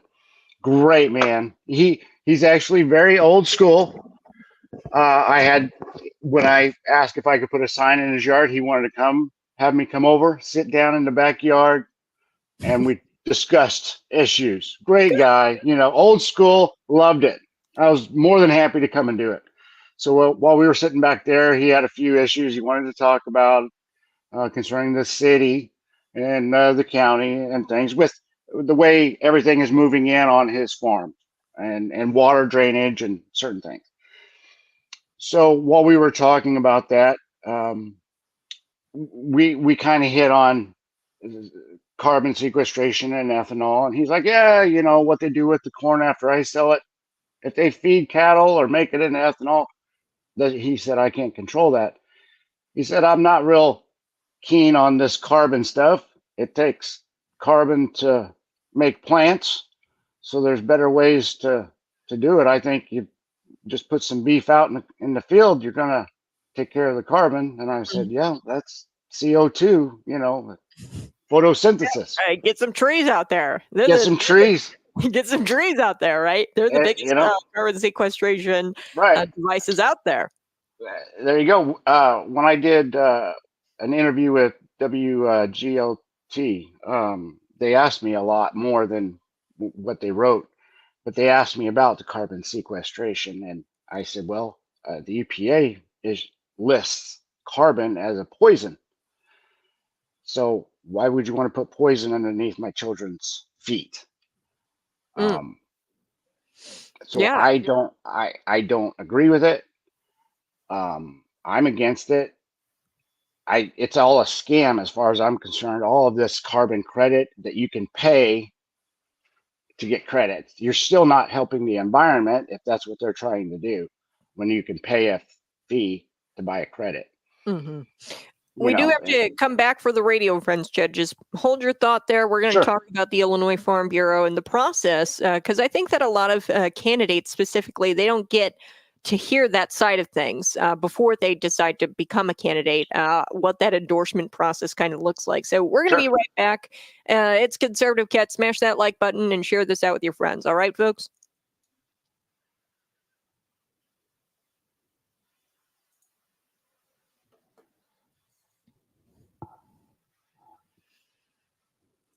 Woo! Hey, it's Conservative Cat on Cities 92.9, the news and talk of Bloomington Normal. So do appreciate you tuning in. It's the Daily Show, Monday through Friday, 6 a.m. to 8 a.m. Chad Burke joins me. Before we took the break, we were talking a little bit about the Illinois Farm Bureau and some decisions they made that made my eyebrows kind of raise up a little bit. And I was like, what's going on here? They endorsed Sharon Chung over Desi Anderson, and they did not endorse you. Chad, did you seek the endorsement of the Illinois Farm Bureau? Walk us through that process. Why do you think you didn't get the endorsement? And should you have gotten the endorsement? What is your position on farming here in McLean County? Have you talked to farmers? What are the key issues? Tell me about this endorsement. Okay. Well, I am a big pro farmer, farm supporter. Matter of fact, I have land in southern Illinois near Mount Vernon. It's got some farmland on it. Mostly it's timber for hunting. My grandparents owned a farm near Taylorville. My cousins are farmers, the D clerks by Taylorville. Farming is Illinois. When you think of Illinois, you either think of Abraham Lincoln and the rail splitters, or you think of farms, corn. So yeah, McLean County is the largest corn producer, I believe, and soybeans is number 1 and 2 in the nation. Period. There's ADM and all those names are affiliated with Illinois. So yes, I grew up. Matter of fact, I was I helped create and work with a transloading company in Taylorville where we took soy meal and we transloaded it from hopper trucks, regular trucks from ADM, into the big containers you see going down the road. And they were transported all over the world to feed chickens and whatever. So yeah, farming is huge. And I thought of all people, besides the guys that are actually farmers running for the county board, I would get endorsed by the Farm Bureau. So I kept waiting for the invitation, and I heard that the other guys were getting invited to be endorsed. I never got anything, and so I kind of inquired, and I called the McLean County, because there's 2 here in town. There's the Illinois Farm Bureau, and then there's the McLean County Farm Bureau. And sometimes there's confusion. So I called the McLean County Farm Bureau and I asked if they had sent any invitations out, and they said, yeah, we sent one out to you a long time ago and you never replied. I said, well, where did you send it? And they gave me this email address that I had no affiliation with or anything, and they said they got it off of some website. So I talked to Aaron Rader, because he's on the board, and he's aware of it, what happened. So I pretty much was endorse Lizzie. They endorsed Lizzie. The whole process was done and over with before I even knew about it. And it's kind of I don't know how that suspicious. Yeah, well, and I don't know how this resolution. We were talking with the folks in the stream about the carbon sequestration, okay? And I'm going to put my tinfoil hat on here. I think that they're being very selective with their endorsements, in that they want to see the green. And I don't mean green as in environmentally friendly. I mean green as in money, right? And the Teamsters Union, you see this happen at a national level. All of the Teamster Union members, so all of the farmers, I'm not going against farmers when I'm going after the I understand. Okay, the Teamsters Union, despite the union members overwhelmingly taking a vote in 60-40, Kamala Harris, 40%, they wanted Donald Trump in. They did not endorse Donald Trump. Okay, the Teamsters Union, despite the farmers wanting Despite the farmers wanting Chad Burke, the Illinois Farm or the McLean County Farm Bureau did not endorse Chad Burke, right? Despite, I'm sure, overwhelmingly, if you were to poll the farmers, they'd say, yes, let's vote Republican, because Republicans, a big thing facing farmers right now is that carbon sequestration. And I really do believe Sharon Chung got that and secured that over Desi Anderson because she voted yes for the CCS Act. Just yesterday, the McLean County Board, I don't know the results of that resolution, Catherine Metzger, Crystal Label, and a few other county board members were trying to push a resolution that said, oh, we would support state legislation that would prohibit building carbon pipelines underneath the Mahomet Aquifer. We would support that. Yes. And they already took the vote. Okay. And Right. back then, the legislators were made aware, hey, our Mahomet Aquifer is in jeopardy. Please, let's put in protections in this bill. But they didn't do it. Sharon Chung They voted didn't do for it. Dave Kaler sponsored it. And of course, they're going to endorse the people who are all for that thing because it's money. It's all about money. It's the money. So I talked to Desi about this yesterday. The two big issues are apparently in their bylaws, and this I haven't confirmed it yet, is they will only endorse, which doesn't make any sense at all. This makes no sense. But they will only endorse incumbents. that doesn't make any sense at all. Makes no sense at all. Yeah. Well, So it's I have because to- they I- want to ram through. They think that the They wanna incumbents have that have it. But then why yeah. have an endorsement process? I know. Just give it to the incumbents. Just give it to the incumbents. Why waste my time? I know. Just and say, then thank what's you. the point of even having elections anymore at that point? Okay, if There you all go. of these organizations are going to be backing the incumbents only, then what's the point of even What's having the point? these elections?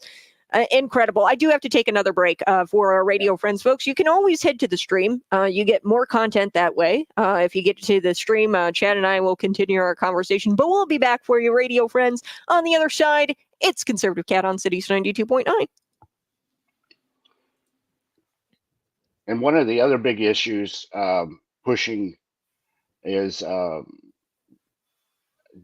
Sharon Chung is getting the friendly family farmers trying to extend the dollar amount from 4 million to 6 million whenever a farmer dies. I'll have to look up the name of the bill so that the farmers don't have to sell off land to pay the taxes. Mm-hmm. That's a big one for getting the farmers to support the Democrats. Yeah, well, and here's the thing. I support that 100%. Yeah, well, we're not talking about middle class farmers a lot of the time when they ram through these things that put money in farmers' pockets. Right. We're not talking about the middle class farmer benefiting from things like carbon pipelines, right? Because if you're middle No. class, you want to secure your farmland for your generations, for your kids after you, and things like that. Now, these major corporations and these big time farmers, they don't care really about all of that. They have no skin in the game as far as America. And they're totally cool with carbon sequestration and things like this where they think that they're going to be able to ram through things if they give the endorsement to the incumbent. Exactly. On behalf of the farmers to make them more money, which makes sense. But at the same time, I think farmers take issue with a lot of these things that make farmers money because most of those farmers don't make money from any of that. If you have principles, if you don't want your land to be compromised with poison being injected in underneath of it, a lot of them have values and principles and are middle class farmers. And it's only for the top farmers, right? It's only for these farmers at the very top. Well, 80% of farmers in Illinois are family farms, or 85%, I believe. Might even be higher than that. And then the top ones are the corporate farms. Let me get back on the radio here, Chad. You're listening to Conservative Cat, folks. Subscribe today.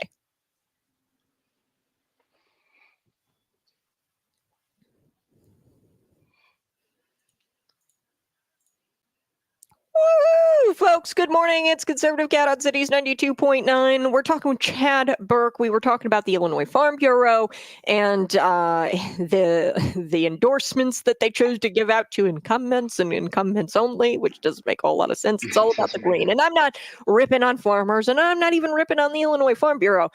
It's designed to where they're an organization that seeks to get the top people within that organization more money. I mean, that's that. It's designed that way. They want the incumbents to ram through legislation that gets them more green. Okay. Now, before we take the break, before we end the show, I really want you to talk about your North Carolina trip really quick. Yes. Chip. You were a part of the relief efforts down there. Yes. My son and I went down to Asheville. My neighbor across the street, Dan Clark, great man, retired firefighter here in Bloomington. His wife, he and his wife drove a semi down for Midwest Food Bank, full of water bottles.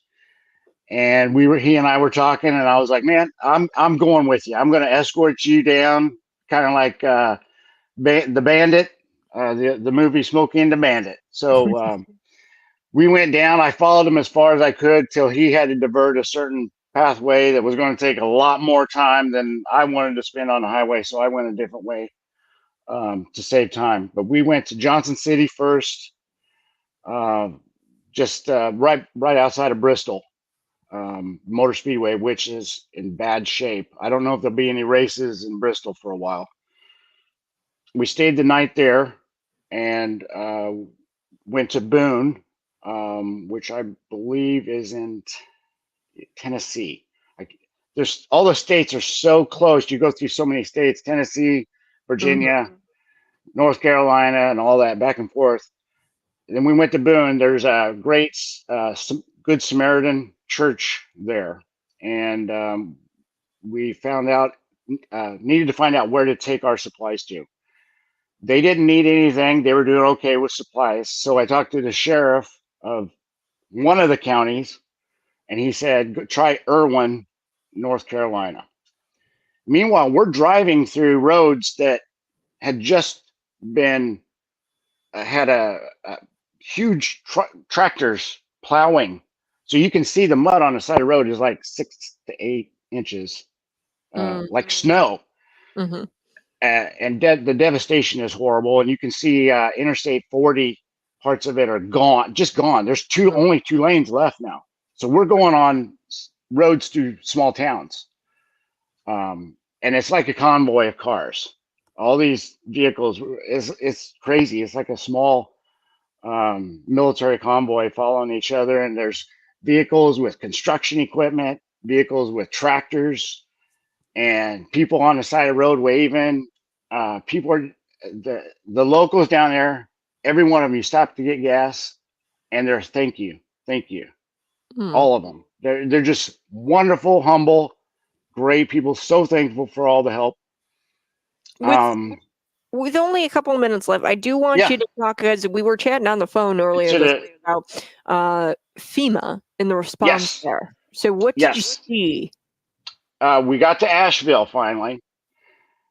We made it to where we were told to go by one of the sheriffs. It was a FEMA camp. We get there and immediately, boom, some Department of Homeland Security FEMA guard stops us. And I was like, oh, okay, here we go. Because we had already heard on the radio that there were some problems going on and things like that. So this guard goes to my son's side of the window. And, I roll the window down, and I thought I could talk our way in. Usually I can get past this stuff. And I come up with a line already, because they had like the Cajun Navy was there and all these guys with these fancy lines of companies for charity. So I came up with one, and like I was calling us the McLean County. Oh, darn it. McLean County. It's Abraham Lincoln's rail splitters. So McLean County Rail Splitters, charity. Yeah. So, and that got me past a lot of roadblocks. We're the McLean County Rail Splitters. We're coming down, with supplies. So he said, what are we doing? What do we got? What's going on? I said, well, I'm Chad Burke. I'm here with the McLean County Rail Splitters. We got a load of supplies. And he was like, oh, okay, okay. Because if I was just Chad Burke, so-and-so, they totally don't care. They're like, Yeah. get out of here. And he was like, all right, well, we cannot take supplies here. This is a work camp. You cannot be here. You have to leave. And I said, well, okay, where do we go? What, and there's other cars behind me doing the same thing. And he said, well, I'm going to tell you what, you go to the airport, there's a drop site. Well, getting to the airport would be 20 minutes. It's an hour and a half, or an hour drive. So we go there, there's nothing. He told us a fictional site. We'll come to find out that's what the FEMA has been doing. They've been telling all these people to come from all over, just fake places. Wow. So the response is not the federal response clearly wasn't no what it should be, and they're actually diverting aid to these communities. And you saw it in real life. That's one example. And then we talked to we finally found a county site where we were able to take some aid. And they said that FEMA was intercepting their supplies, sending it to Florida, which Milton hadn't came yet. And they're like, no. So, yeah, there's a lot more. Well, we're going to continue our chat on the stream, folks. So if you guys want to head there, Chad and I are going to continue our chat. We've got a lot more to discuss, including property taxes being raised in McLean County. Although they're going to say, oh, it's a property tax decrease. Okay. Give me a break. It's a decrease. What's up is down, and what's down is up in government. So we're going to be chatting a little bit about that. A few other things on the stream. You guys can see us there. But you guys have a blessed day. Bye-bye. I love you. We'll talk again soon. Bye-bye.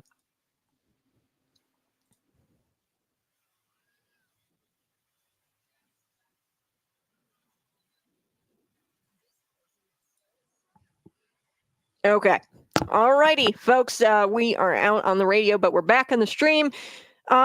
Incredible about FEMA. I just can't believe that is going on. And, I saw videos of helicopters doing this thing where they dip down and then they destroy the supplies and the wind. Yes. We were at a camp it had happened at, and they were talking about it. I didn't see it, but they were talking about and they were actually cleaning up. It had blown the supplies and people. There were people underneath that and knocked them down. And they were like, what the heck was this guy doing? Wow. Incredible. Yeah. It's sad. It's very sad. I don't know if they've confirmed that those were government copters. A lot of people said that they were, but I don't know. It's just sad. Crises, I say this all the time. It brings out the best in people like Chad Burke, right? Where you're going down and you're helping people. I mean, and you're doing that in the name of McLean County. I mean, you're not even a county board member and you're already doing right by the county by doing that kind of thing. But then it also brings out the worst in people, where you have people who do that, or FEMA directors or guardsmen who divert aid and send people who are trying to deliver aid to people to fictitious addresses. I mean, that's absolutely insane. They want us to depend on the government only. That's what Brian says here on the stream. Yes, you're exactly right. They want themselves to be revered as the saviors. Okay. God forbid, volunteers like Chad actually are revered as some sort of support that we rely on each other. That's one thing the locals wanted me to get out is they were alone for about a week, all those people, before anyone came. It was the locals that cleared the streets, that went house to house and made sure the elderly were fed and taken care of and collected.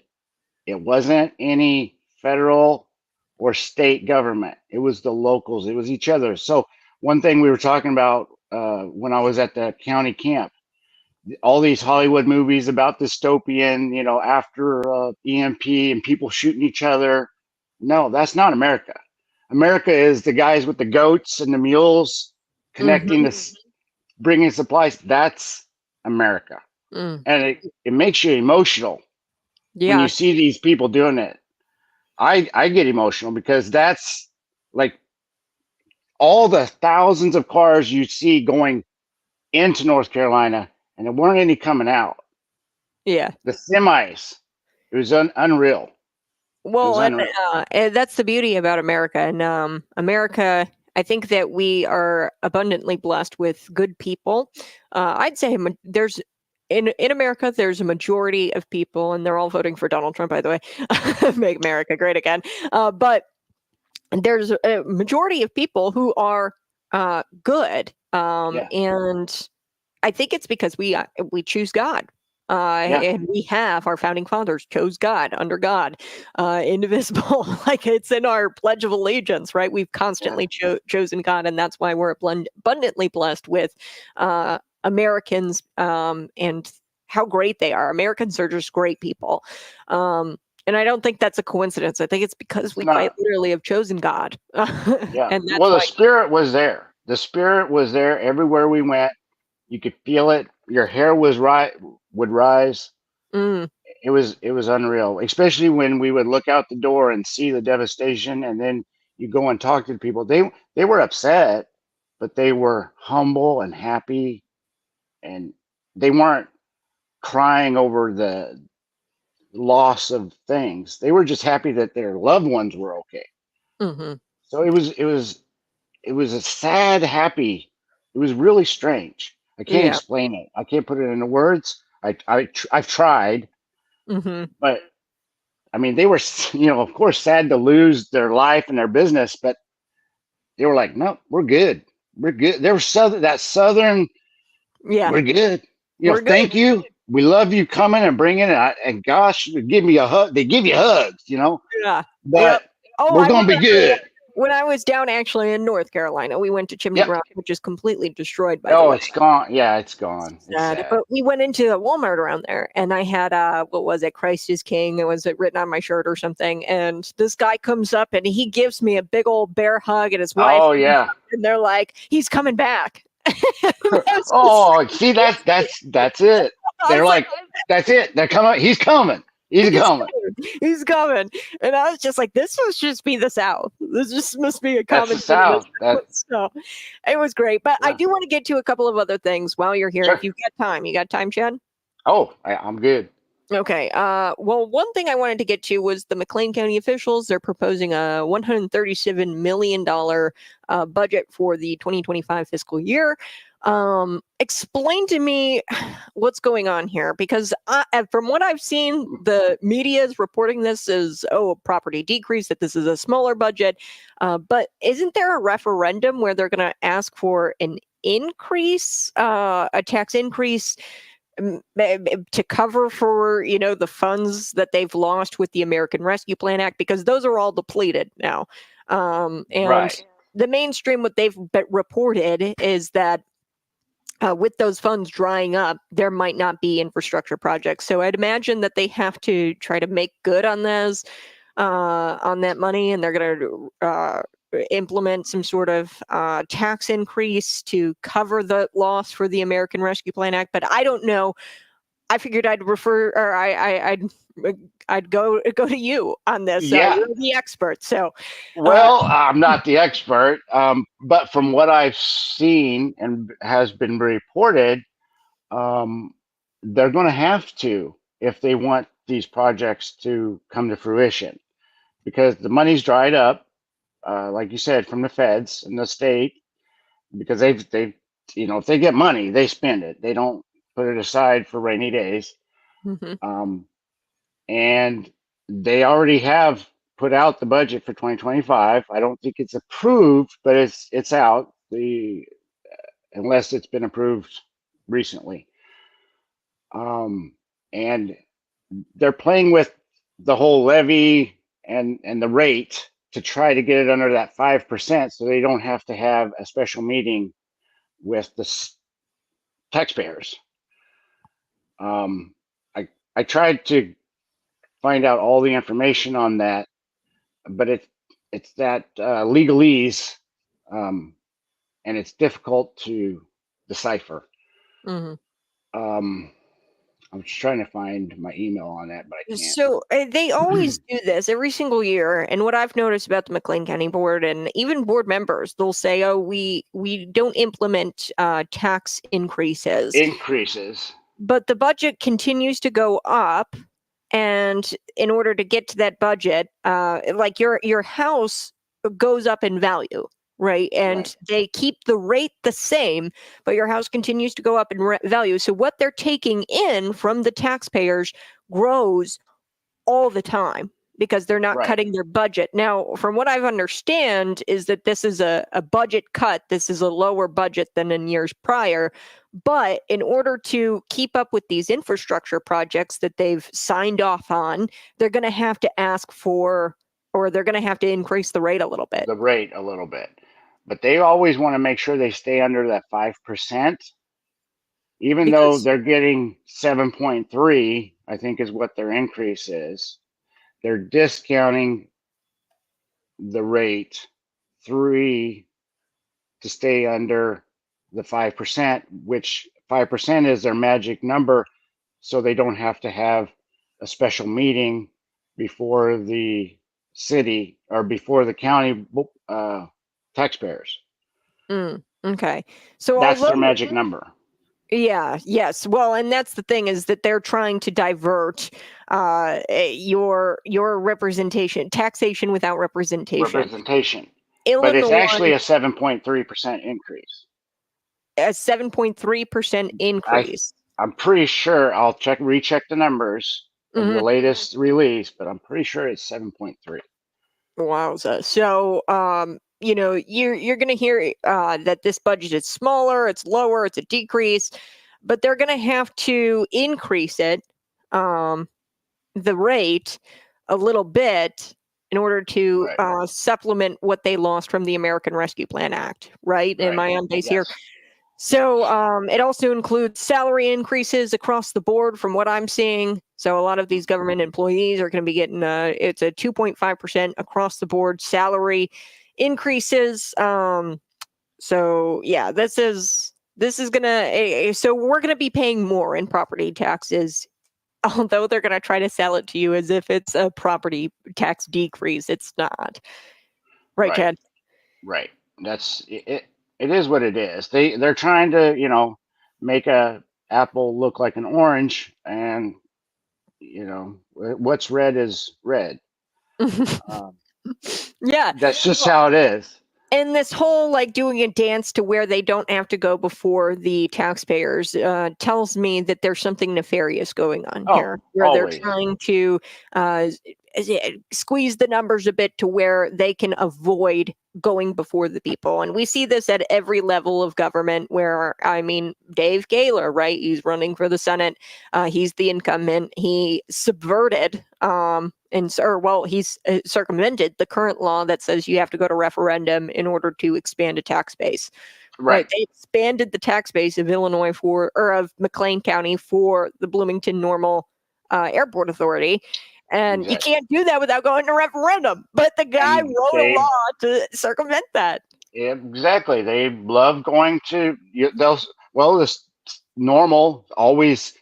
They just did it a couple years ago. They'll secretly send one of their delegates over to the state house. No one will know, and then they'll get a Miss Chung to get a law passed in the dark of night, just for them. Yeah, and that happened in District 87, right? They bought out this new building, State Farm. Well, it's an old building, but they are encompassing this new building into their district. And, you got some people from District 87 who probably, elbow, nudge, hey. Yeah, nudge. I got this building for sale. Yeah. Yeah. Well, and then you have to go to the taxpayer for that. You have to ask them, hey, is it cool if we acquire this this new building? Because what you're doing, you're taking that out because now that building doesn't pay property taxes because that building pays property taxes and it goes towards the district. But then you're also acquiring a new building, which takes maintenance, it takes taxpayer money, all of that. And you have to pay more to keep this facility running, staffing the facility. It's for a preschool. 100%. You have to ask. And it might be for a good reason. Yeah. But you cannot, something immoral and done immorally, whether it's good or bad, is immoral. Yeah. Period. Well, if you're doing something in the dark, that's where I start to say something doesn't smell right here. If you're trying to keep that number under to where you don't have to go to the taxpayers, I don't like that. It makes me feel like you're doing something shady. Yeah, and if you want to get good numbers on that, I suggest reaching out to Jackie Byers. She is an expert on this, and I believe she really fought them the last year and took them to court for it. And she is a wizard with these numbers. I can give you her contact. Yeah, But we'll have to have her on the show. Yeah, definitely get her on. She is good with these. Highly recommend. Yeah. So I'm looking through this. The property tax levy dollar amount increased 7.3%. The tax rate for McLean County decreased by 3.3%. Regarding the public hearing, the Truth in Taxation law requires a taxing district to compare the amount of its proposed aggregated property tax levy to the amount of taxes extended for the district in the prior year. A notice must be published in the newspaper, and a public hearing must be held if the proposed aggregate tax levy is more than 5%, greater than the previous year's tax extension. The aggregated levy does not include debt service levies, tax levies to pay leases to public building commissions, election expenses, or permanent road levies. At this time, we do not anticipate having to hold a truth in taxation hearing, as stated on Thursday. This is the recommended budget and subject to change if the board makes a change that put the aggregate tax levy over 5%. So they are going to raise this thing, increase 7.3%, the levy amount. The levy amount, which gives them a large amount of flexibility. But they may not go all the way 7.3, but they can. They can, and if it goes to 7.3, that's greater than 5%. So then they'd have to inform the public. But they're saying that's not the law. They're saying that all they have to do is based on the rate that they go, which is less than the 5. Okay, but that's not 3.3. The 3.3. Okay, that's not actually how it's written. And Jackie Byers is trying to argue that against, and they're Cassie or whoever Taylor. Taylor, yes, Cassie Taylor is disagreeing, and they're having saying, okay, I see what's going on here. Interesting. Okay, so that was all from Cassie Taylor saying that the truth in taxation law does not apply to the property tax levy. Correct. And this is the dance they do every single freaking year, where they say, "Oh, we didn't increase your property taxes because the levy, didn't go up or whatever." But this time it's actually going up. But they say that that's not because there's a different tax. It's very confusing. It is very. So it's very, and it's difficult to grasp. Rate decreased by 3.3%. So the tax rate for McLean County decreased, but you still have to inform the public because the tax rate, the levy rate, is going up, which is the first time I think that it's ever happened, or not the first time, but it hasn't happened in a while. So it's the first time it's actually gone up. But in previous years, they always say, "Oh, the levy didn't go up, the property tax levy didn't go up, so there was no tax increases." You know, they want their cake and they want to eat it too, right? They argue that the levy, right? It matters. You know, it is increasing your taxes because they keep the levy the same and your property value goes up, so therefore it is increasing your taxes. And they play this game all the time. Now we have a case where the levy rate is actually increased. So it's it's going to be much higher, much higher. We could have a substantial, and they'll say, "Oh, it's only a few pennies, per dollar of your house value." Well, yeah, but if you add it in addition to the previous year and the previous year and the previous year's increases, that you Yeah. said were only pennies. Then you're talking dollars, then you're talking dollars, plus the sales tax increase and the grocery increase and the gas increase. Death by 1,000 cuts. Yeah. Exactly. We're a tu brute, government's supposed to be my friend, right? Yeah. Well, and it's shady, the dance that they're playing here with the wording of the It is. truth and taxation law. They're playing with this, and that's not what government should be. Just be transparent. Just be transparent, okay? I don't really care what the law says. Honestly, whatever the law says, right? What's the problem with even just having a public hearing? Just having a meeting.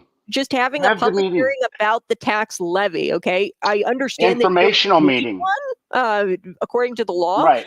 but just have the meeting anyway, even though the law doesn't require it, because then it's very transparent. Exactly. There's the law might not, tell you have to. The law is the minimum. Yeah. Go above. Go beyond that. Really Exactly. prove that you're being transparent. All right. Well, we've got to take we're got to go. I appreciate you guys hanging out on the stream. Smash that like button, share this out. Chad Burke, where are your coordinates? How do we find out more about you and your race? Sure. I've got a webpage at Burke 4 McLeancounty.com. You can find out all my information there and just check it out.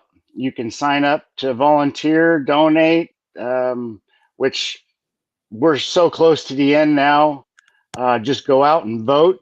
Mm-hmm. Remember to vote for 2 for Chad Burke and Randy Knapp.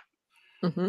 And just get out there. Take a couple friends to go vote and let's do it. Let's win. Let's take back McLean County Board, and we can hold it. We can win this. Yeah, at least hold the split, right? Let's hold the split and maybe even make the majority a little better. I want to serve and do what I can.